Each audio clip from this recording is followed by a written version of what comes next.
So you guys are telling me that you guys won't pay 10K to find a husband or 10K to go buy a husband? I would totally do that. Now, I don't really have the money, but if I did and I had millions of dollars, I would totally pay a dating expert, dating whoever, to find me a man. You know how hard it is to find a man? It is so hard, especially if you live in an area where your man is not even in sight. It's not even a possibility. Okay, I would like to say I'm one of those people who everything around me is the same type of guy, and it's not my type of guy that I would like to marry. So I have to literally insert myself, just how you have to insert butter into turkey. I am the butter, and the turkey are the environment and the things and the people that I need to, and the people circles that I need to insert myself so I can find a man. It's actually exhausting. People don't understand that when you find a man, you actually have to put the amount of energy you do into finding a new job is the amount of energy you put into finding a man. Now, obviously, we girls can really get any guy. Like, I can walk on the street and get any guy, but it's to find the type of guy that is compatible to you, that has the same chemistry and all of that. Okay. And I want to talk about that just for a little bit before I talk about all the things that I'm about, including Sinners and all the other little things, including the crazy fake subpoena from Blake Lively and the whole Blake Lively It Ends With Us, just a Baldoni case. So going back to dating is very hard for me. I didn't know that you need to, I've dated guys, right? But they weren't long-term men. Like, they were men that I can see myself being with in the future. They were just like guys in the moment. But if you want to look for somebody who is that long-term guy, you have to be intentional. And I'm not saying that you can't go up to the guy and be like on the first date and say, hey, I want to marry you, but you kind of want to say that in the first few dates. So you kind of have to be intentional. If you want to get married, you shouldn't be dating a guy just to date a guy who's hates commitment, who's afraid of commitment, who literally can never say the word marriage. So you really need to be intentional with your dating. For me, that's where I'm at.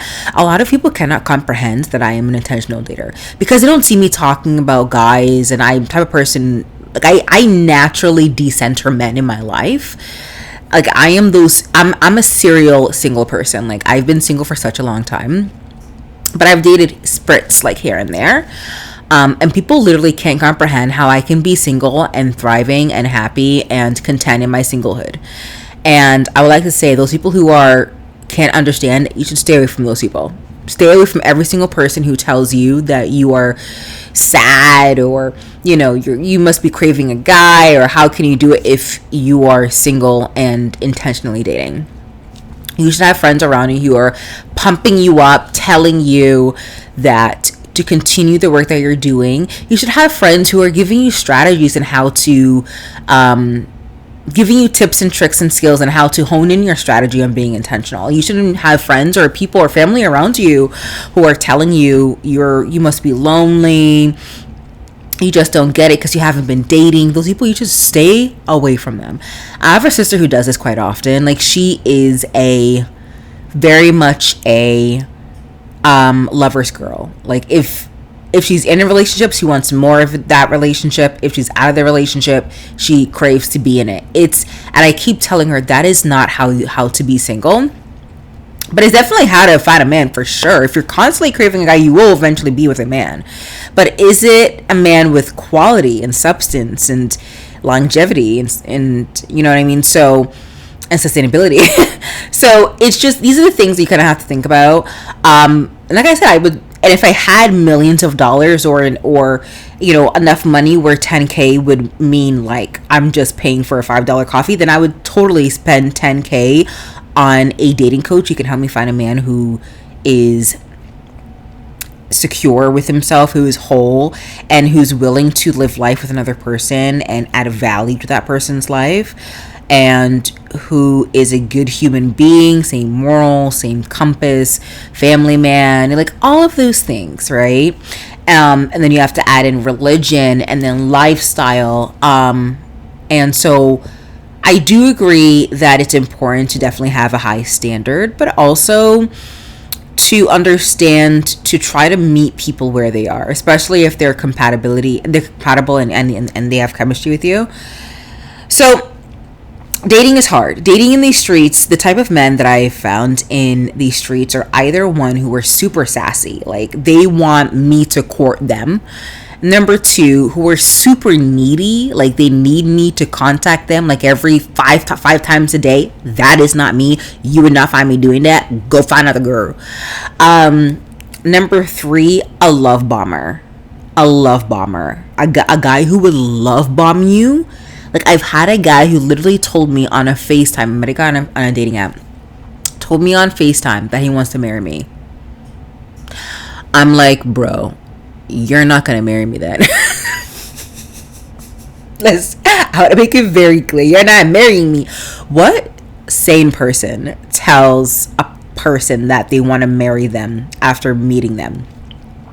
And you know what? You hear those stories often. Like you hear stories where, a couple who's been married for a long time and the guy or the girl told each other that they wanted to get married during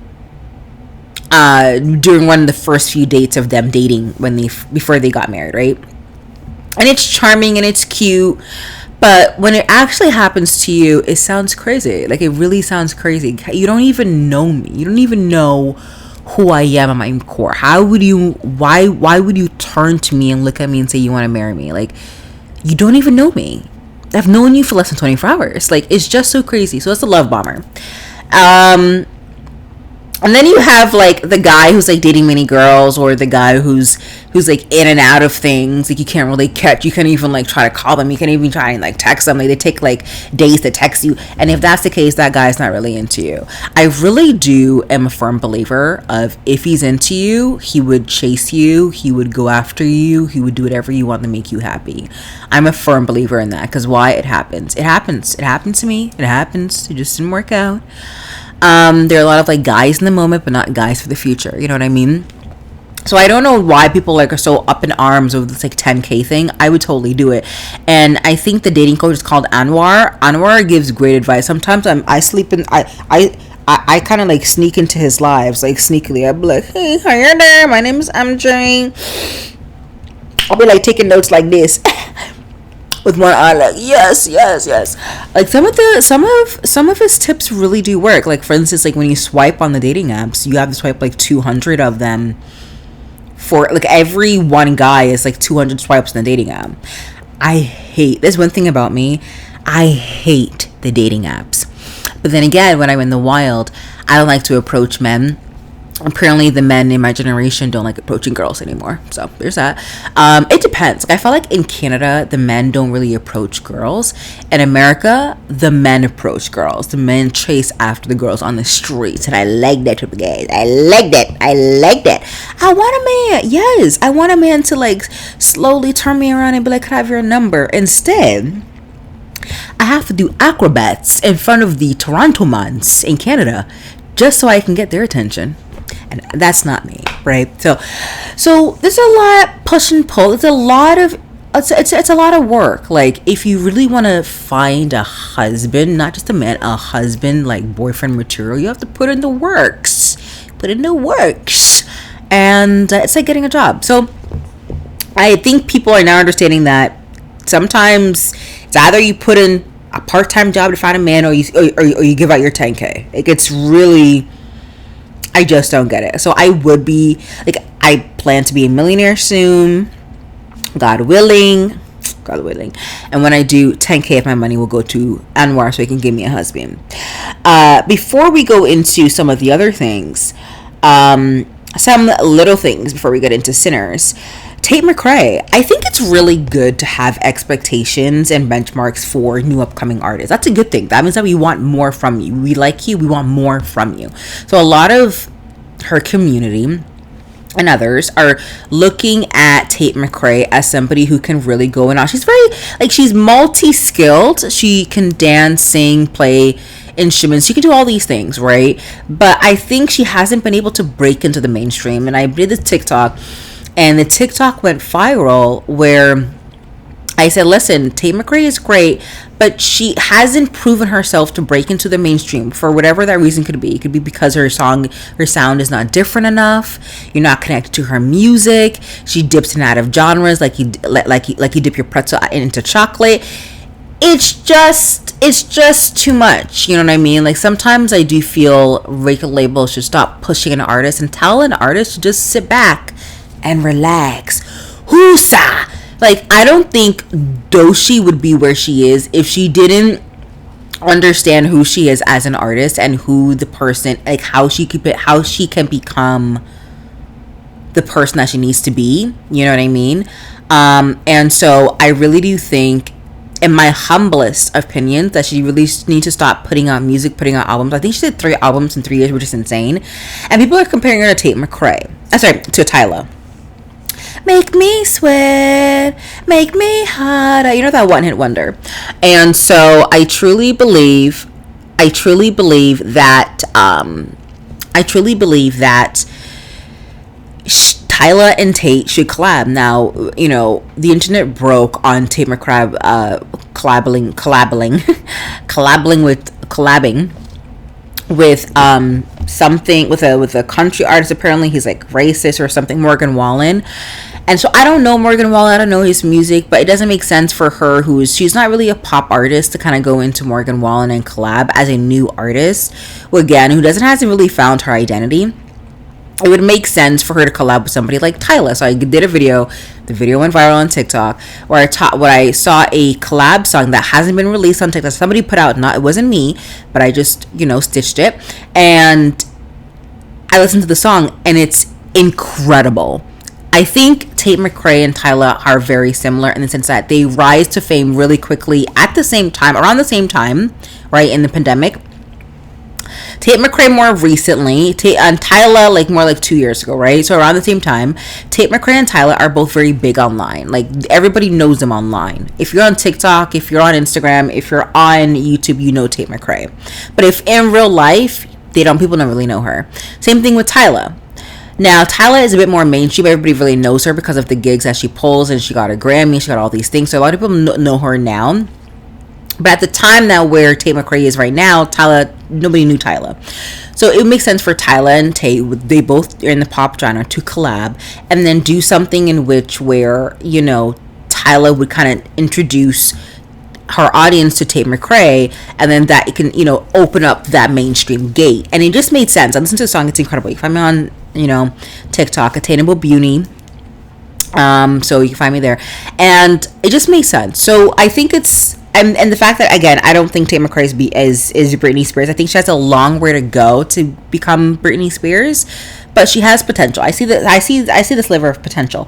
Who built Disney? So there was this Instagram post that went around that showed that the Mount Rushmore, kind of like the founding fathers of Disney, were Raven-Symoné, Miley Cyrus, Selena Gomez, and Zendaya. No, Zendaya needs to be replaced with Hilary Duff. I think it's a conversation where people love to rewrite history, number one, and then Gen Z are not really good at educating themselves on history.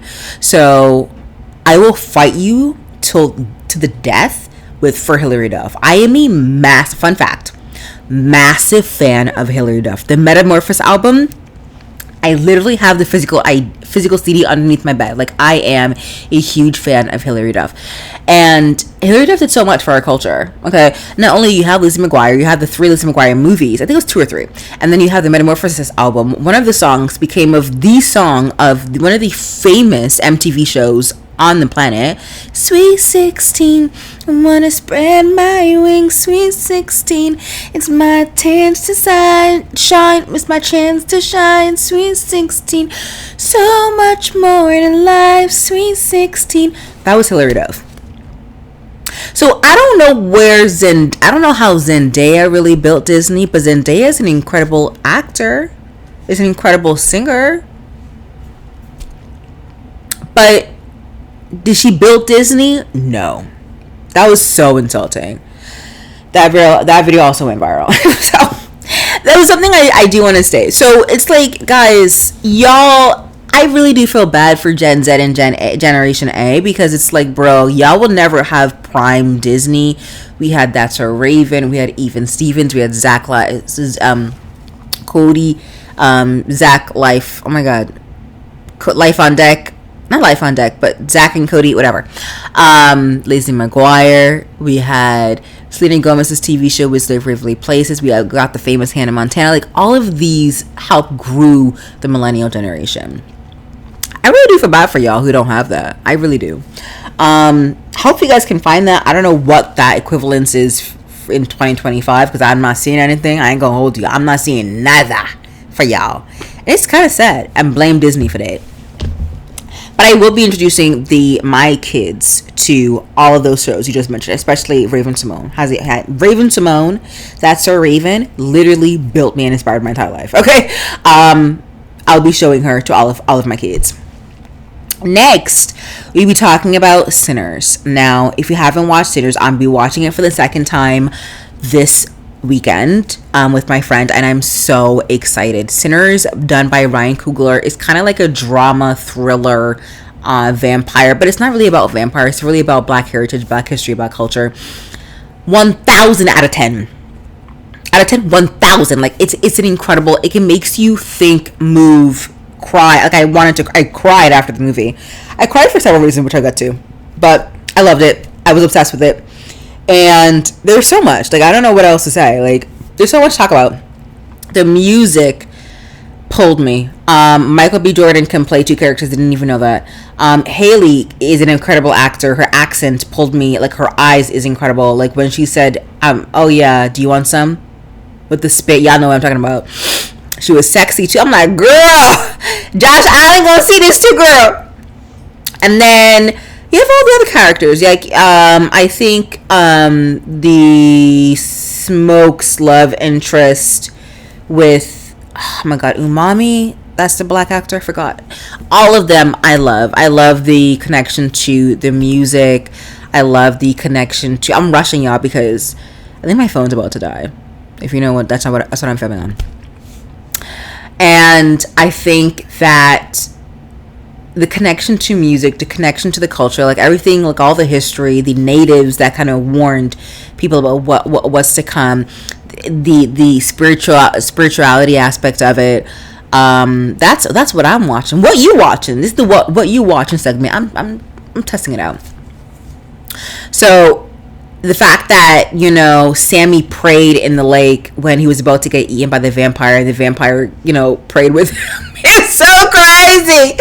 I'm like, oh my god. And the fact that when you leave the movie theater, you kind of wish like the vampires kind of bit all of those black folk, because when you get bitten, yes, you die, you get resurrected, but like you don't have to become, you know, enslaved. Like, you don't have to be enslaved. You can roam the earth for eternity. I mean, and that's just, it also plays on the concept of freedom. Like, no one was actually free in this movie. The concept of spirituality, thriller, the genre, like so many different things. So I felt bad leaving the movie theater because I want the vampires to actually bite all the black folk, because I don't want y'all to be slaves anymore. Like be a vampire. Like, it sounds like kind of fun. And I loved it. Like, I need to watch it 3 times before, and 3 times. Like, I'm watching it again. Like, I think people watch it like 2 or 3 times. It's very good. I'm so addicted. Ryan Coogler is an amazing director and a great representation for us black folk, black excellence. And I really hope he continues to not only continue with his work, but also pass it down to the next generation. Give the next generation opportunity to do what he's doing too. When I mean next generation, I mean me. Yes, guys. I definitely want to be in movie making, acting. I want to do all of that. I don't know if I want to be an actor, but I want to be part of that movie, TV show biz type of side. So I loved it. What is there? Like, the acting is good, music on point. Like, the music was so good because it was like a drama song, and there'll be hints of like thriller in it, and it's kind of like rock and Irish. It's so incredible. Like, it's like only a black person can do. It's like so complex and moving, but also funny and scary. Like, And this movie is a great example as to how studios and everybody keeps saying that, oh, movie watchers and consumers are dumb, like they need to watch a big, a fast, action, franchise, and that's all they can take. No, we consumers, we're smart. We're literally doing essays on this movie as we speak. Like, I don't know what y'all talking about. It's a great example. Ryan Coogler also talked about the Chinese representation and how Chinese individuals came after slavery and they were able to, gain property Black people weren't. And they were definitely considered racialized, though. Even though they had some privileges, they were definitely racialized and put in the group with Black folks. So it's incredibly enriched, incredibly beautiful. I had such a good time watching it. We watch it again. One of the best films over the last decade. I'm sorry, decade. Not even people saying this year, decade. Masterpiece. If you haven't watched it, go watch it. It's not that scary. Okay, thank you so much. Next, Blake Lively and her craziness. Yes, fake subpoenas. Yes. Blake Lively definitely created a company just so she can issue a subpoena on Jennifer Jones. Right?